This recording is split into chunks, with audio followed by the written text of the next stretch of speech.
Hey, what's going on, folks? This is Dmitry back again, and in this video we're gonna review living on 150k in the New York City. Man, last video, if you didn't check it out here. And it was interesting that it didn't really have so much good information there. The only two good things is that she kind of like freed herself in the mind in terms of what she was. Well, anyway, so it's a different video. Check this out. So it was great. So I like a couple things there, but mostly it was kind of like eh. So anyway, in this video, let's go check it out, the Millennial Money, and let's go.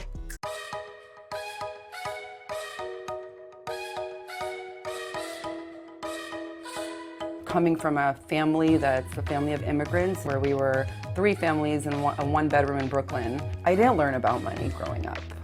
My experience with money was seeing my family hustle, and now everyone's doing really well. Hi, my name is Diana Elieva. I'm 34. I make $150,000 a year, and I live in Manhattan, New York City.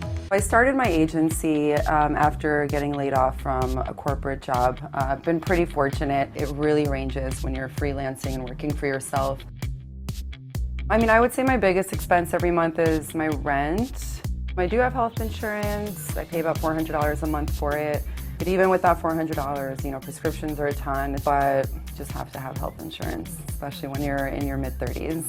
All right, let's look at that. Typical monthly spending, $4,000. Jeez. Yeah, $2,400 a month apartment. Yeah. That'll get you.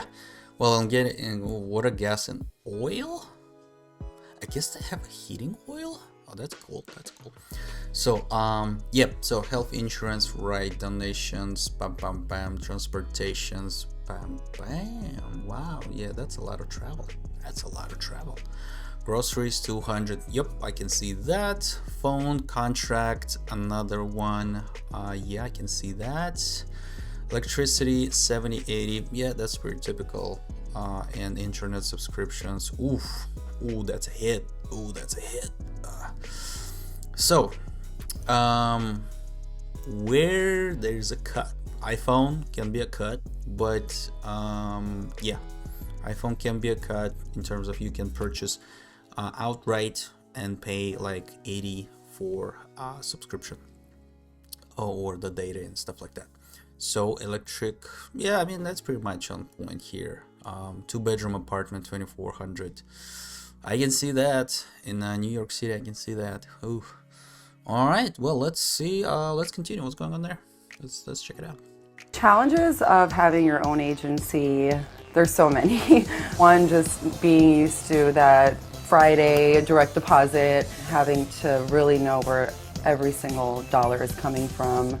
Another challenge is just money management for me, putting aside money to pay your taxes every year, and also just knowing your worth. I think that was something that I learned a lot. You know, you start doing designs for like $200-300, and then you realize there's people that are doing this for hedge funds that are charging like $100,000 just for a logo. My experience with crypto, I have to thank my little brother, Yeton. He was on it very early on, and he told me to invest in Bitcoin a couple of years ago when it was about $1,000, maybe a little less, and I liquidated at $19,000. He called me and said, "Get out." And I was like, "What do you mean?"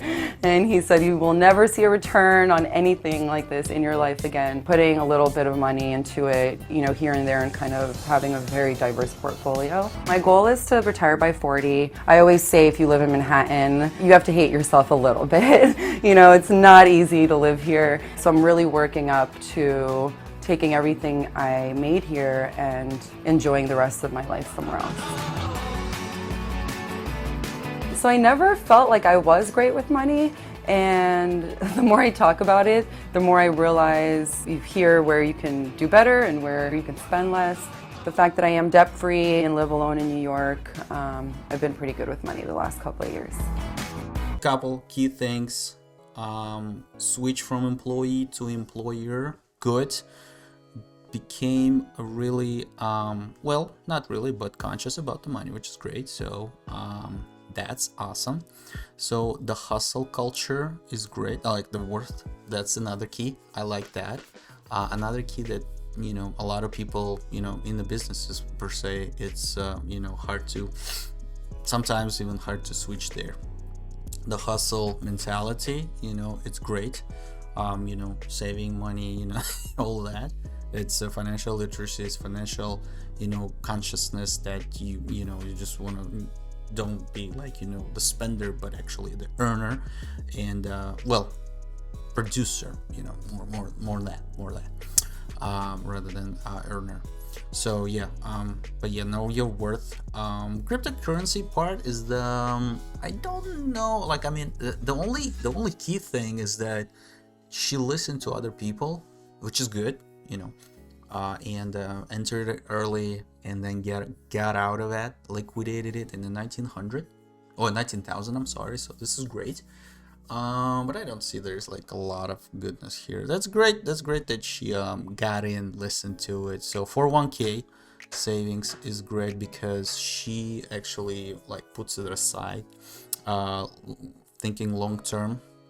But since she has a business already, so it's already, she's a really in good spot right now. But still she's like, she's in the hustle culture, she's in the hustle mentality, which is awesome.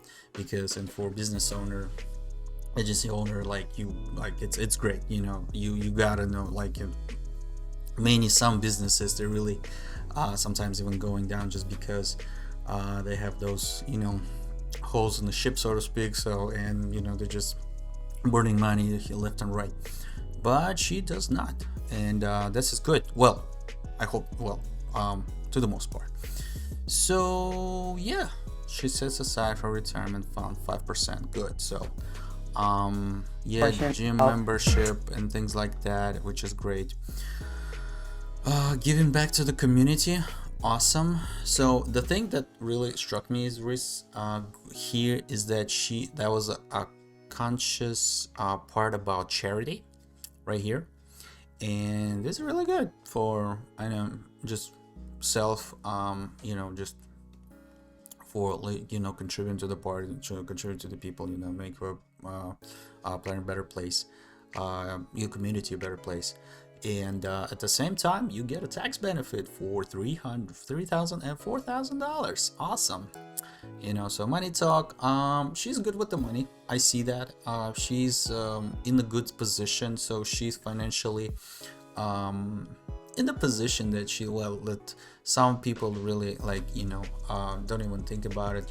Just hustle culture. Like the idea that she has a perspective, like, if I spend this, I need the return on that plus extra, so this is just good, which is good.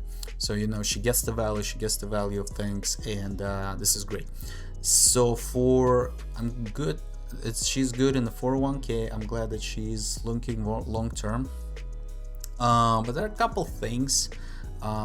She's already, so in terms of she already has a business, so she already understands that investment, she already understands the value of money, what she's doing with that, and in investment decision just in her company. So I think she has understanding of things about the money and finances and things of that nature.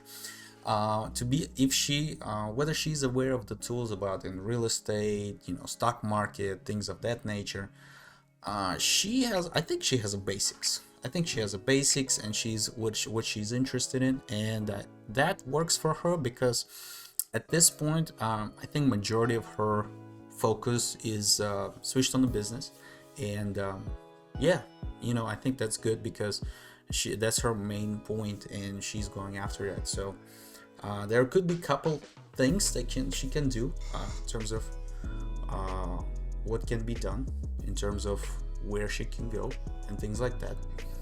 But overall, I think she's in great position.